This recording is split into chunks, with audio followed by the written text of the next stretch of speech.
अतिशय महत्त्वाचा विषय, 4 लाख लोकांचा विषय आणि खूप महत्त्वाची लक्षवेधी मांडलेली आहे. मंत्री महोदयांनी अगदी बरोबर सांगितलेलं आहे की याच्या बाबतीमध्ये सगळी जी काही तरतूद आहे ती करायची आहे. परंतु प्रकरण नेमकं अडकलंय कुठे? प्रकरण अडकलंय सुप्रीम कोर्टात. सुप्रीम कोर्टात अडकलंय का? तर 79A वरती अडकलंय. जागा मालकांचे जी काही प्रतिनिधी आहेत, संघटना आहेत, यांनी आपल्या म्हाडाच्या विरोधात कोर्टात केस केलेली आहे की म्हाडाला डेलिबरेट कंडिशन ठरवायचा अधिकारच नाहीये. या एका गोष्टीवरतीच कॉम्पिटंट अथॉरिटी म्हाडा नाहीये, कॉम्पिटंट अथॉरिटी महानगरपालिका, या एका गोष्टीवरती प्रकरण कोर्टात पडलंय. आणि आज जवळजवळ 61 बिल्डिंगला तुम्ही डेलिबरेट कंडिशनची नोटीस दिलेली आहे. या लोकांना तुम्ही घरं खाली करायला सांगितलेली आहे. 935 बिल्डिंग पैकी आज अशी परिस्थिती आहे की त्या बिल्डिंग कधी कोसळू शकतील अशी तुम्ही एक परिस्थिती लँड ओनर असोसिएशनने तयार केलेली आहे. याच्या बाबतीतलं सोल्युशन सोपं आहे की सरकारने म्हाडा कॉम्पिटंट अथॉरिटी आहे हे कोर्टात डिक्लेअर केलंय. जे अजून केलं तर हा प्रश्न एका मिनिटात सुटून जाईल. आणि 79A प्रश्न जर सुटला तर हा सगळा प्रश्न मुळापासून सुटतोय. म्हणून येणाऱ्या तारखेला जसं आपण सांगितलं की तुषार मेहताजींना आपण सांगितलेलं आहे, परंतु याच्या बाबतीमध्ये म्हाडा फार काही सिरियस नाहीये. जो आमचा अनुभव आहे, इतके दिवस आम्ही बघतोय या प्रकरणामध्ये, जर म्हाडाने हे प्रकरण सिरियसली कॉम्पिटंट अथॉरिटी म्हणून स्वतःला डिक्लेअर करून घेतलं तर हा प्रश्न मुळापासूनच संपेल. मग बाकीचे प्रश्न सोडवता शकेल. माझी फक्त आपल्याला एवढीच विनंती आहे की या प्रश्नाच्या मुळाशी, बाकी 2000 मीटर करायचा, 4000 मीटर करायचे नंतरचे प्रश्न आहेत. त्याला 79A 51% कन्सेंट पाहिजे की नाही हे नंतरचे प्रश्न आहे. पण ज्या मूळ प्रश्नामुळे हे प्रकरण जे अडकलेले आहे ते मूळ प्रश्न 79A म्हाडा कॉम्पिटंट अथॉरिटी आहे की नाही याच्याशी संबंधित आहे. आणि म्हणून आपण तिकडे जायच्या अगोदर, कोर्टात हे दाखवायच्या अगोदर, कोर्टात हे सांगायच्या अगोदर पहिले इथे नोटिफाईड करून घ्यायला पाहिजे की म्हाडा ही कॉम्पिटंट अथॉरिटी आहे. जोपर्यंत हे इथे डिक्लेअर होत नाही, महाराष्ट्र शासन इथे डिक्लेअर करत नाही की म्हाडा ही कॉम्पिटंट अथॉरिटी आहे, तुम्ही कोर्टात जाऊन सांगू शकत नाही की म्हाडा ही कॉम्पिटंट अथॉरिटी आहे.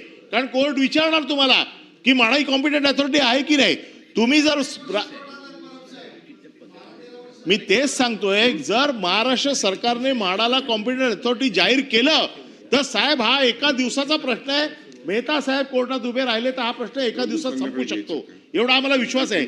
पण तो आपण पहिलं म्हाडा ही कॉम्पिटंट अथॉरिटी आहे हे जाहीर करा. सरकारकडनं आपण जो काही कायदेशीर प्रक्रिया आहे ती कोर्टात जायच्या अगोदर पूर्ण करा इथे, तर तुमच्या म्हणण्याला सगळं अर्थ प्राप्त होईल आणि हा प्रश्न मुळासकट सुटेल. म्हणून माझी आपल्याला विनंती आहे, एवढ्या 4 लाख लोकांचा प्रश्न आहे, एका छोट्या कारवाईवरती सरकारचा प्रश्न सुटू शकतो.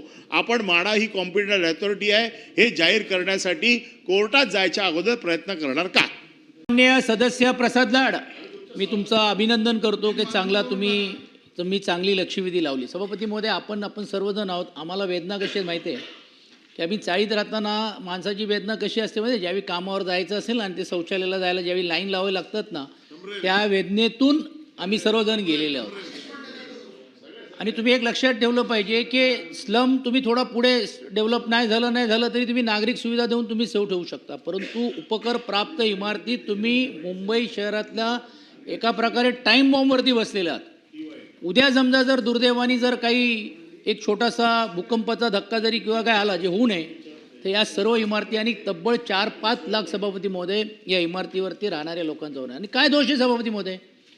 मी खरोखरच कौतुक आपल्या राज्याचं यासाठी करतो आणि म्हाडाचा आणि शासनाचा त्या काळामध्ये हा एकमेव असा बोर्ड आहे की जगामध्ये ज्यांनी मालकांची जबाबदारी शासन म्हणून आपण घेण्याचं काम केलेलं आहे आणि त्यांना सुखरूप ठेवण्याची भूमिका आपण घेतोय. सभापती, आपण मंत्री महोदय सांगतायत, अनिल परबजींनी सांगितलं, मी तेच टेक्निकल मुद्दा मांडणार आहे की कॉम्पिटंट ऑथॉरिटी ही त्यावेळी करायची गरज होती, ती केली न गेल्यामुळे त्यांना उच्च न्यायालयाने स्थगिती दिली की तुम्ही कुठच्या अधिकारावरती नोटीस दिलेली आहे.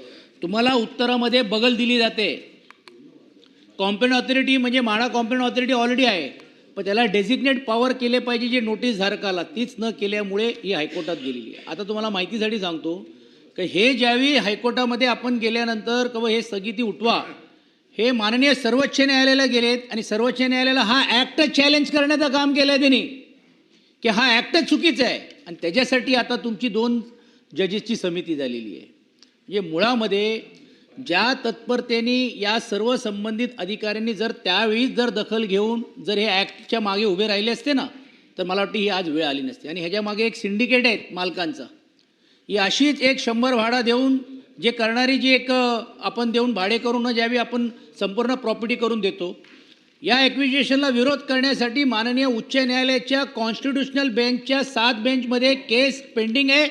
32 वर्ष झाली, अजूनपर्यंत आपण ती केस उठू शकलो नाही. आणि मला वाटते दुर्दैवाने तीच परिस्थिती या केसची होणार आहे का. आणि म्हणून माझा सभापती महोदय आपल्या माध्यमातून मंत्री महोदयांना सांगायचं आहे की त्यावेळी जे कॉम्पिटंट ऑथॉरिटी म्हणून घेऊन जबाबदारी करण्याची जबाबदारी जी म्हाडाचे संबंधित अधिकारी होते, आपण त्यांना जाब विचारणार आहात का.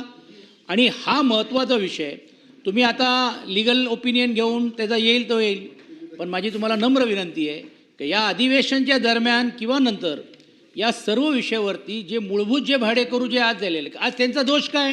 तुम्ही आता त्यांना 65 बिल्डिंगला तुम्ही त्यांना डेंजरस डिक्लेअर केले. आता त्यांनी कोणाकडे जायचं, डेव्हलपमेंट पण होत नाही, प्रायव्हेट पण कोण येत नाही आहे, म्हाडा पण ट्रान्झिट स्कॅम देणार आहे, तर कुठेतरी मालवण येऊन येईल. म्हणून हा जटिल प्रश्न झालेला आहे. या बाबतीत सभापती महोदय आपल्या माध्यमातून मी मंत्री महोदयांना विनंती करतो की तातडीची बैठक लावून जे आता कॉम्पिटंट ऑथॉरिटीची चूक झाली आहे ती दुरुस्त तुम्हाला अमेंडमेंट आणावं लागणार आहेत आणि त्याला तुम्हाला दाखवावं लागणार. तुम्ही फक्त बोलून होणार नाही आहे, ते लगेच अमेंडमेंट असेल तर या अधिवेशनामध्ये तुम्ही तातडीने ते आणलं पाहिजे आणि त्याला सर्वच मंजुरी खालच्या आणि वरच्या सभागृहाची लोक देतील.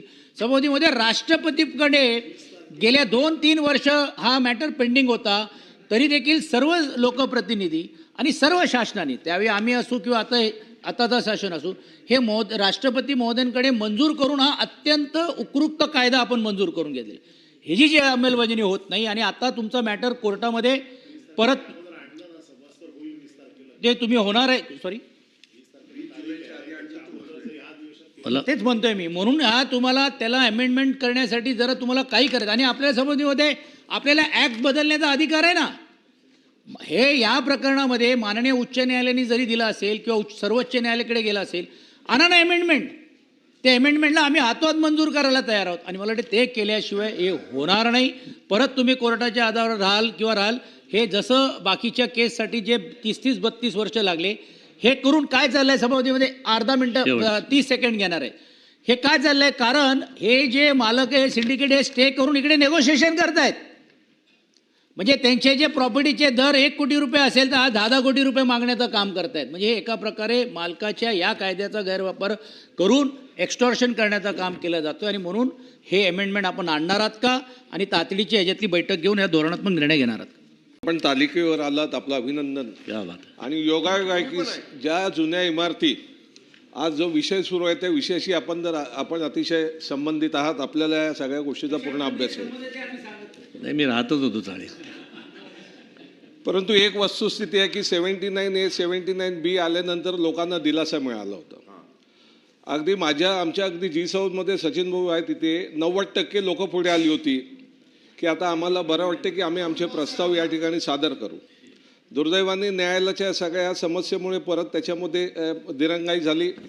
खरं म्हणजे शासनाने फास्ट ट्रॅकवरती हे सगळं प्रकरण न्यायाला पाहिजे होतं. माझी आपल्याला विनंती आहे की आपल्याला फास्ट ट्रॅकवरती जाऊन तातडीने याच्यात निर्णय घेता आला तर त्या बाबतीत एक प्रयत्न करावेत. दुसरं असं की या ठिकाणी आपण स्ट्रक्चरल ऑडिट म्हाडाकडून केलं जातं आहे, वस्तुस्थिती आहे. परंतु माझी विनंती आहे की म्हाडाने स्ट्रक्चरल ऑडिट केल्यानंतर सेकंड ओपिनियन म्हणून रहिवाशांना संधी द्यावी आणि रहिवाशांकडून जे सेकंड ओपिनियनचं स्ट्रक्चरल ऑडिट येईल ते ग्राह्य धरावं अशी माझी विनंती आहे. कारण यामध्ये नेहमीच वाद किंवा तफावत होत असते आणि मग आता एकतर आपण अशा तऱ्हेने निर्णय घ्यावेत. दुसरी गोष्ट आहे की आजच्या घडीला आपले कोर्टाच्या नियमाने किंवा कोर्टाच्या आदेशाने जजेसची समिती आली, त्यांनी 13,000 इमारती धोकादायक डिक्लेअर केल्या. आज जवळजवळ 82 इमारती अति धोकादायक आहेत आणि जवळजवळ 178 इमारती C1 कॅटेगरीमध्ये आहेत. म्हणजे आज प्रत्येकाला नोटीस गेले. दरवर्षी पावसाळ्यामध्ये ही समस्या निर्माण होते.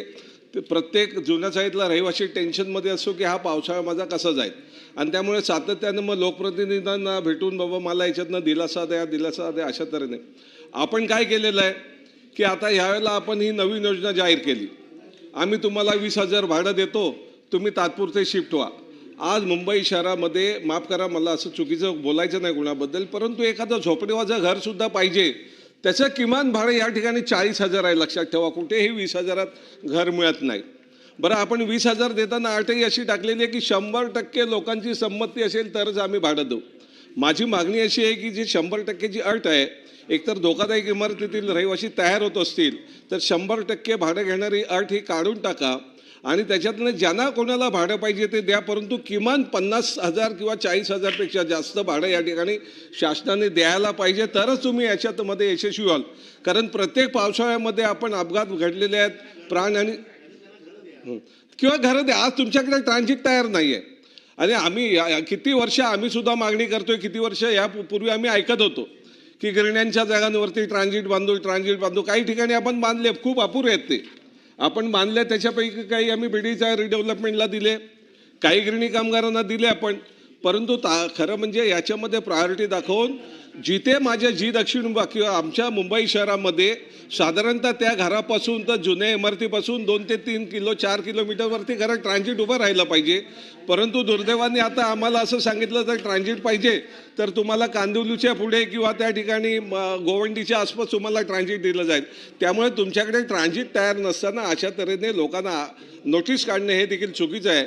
तर ट्रान्झिट तयार नसतील तर किमान तुम्ही 40 ते 50,000च्या आसपास त्याला तात्पुरत्या शिफ्टिंगसाठी घर भाडं दिलं पाहिजे.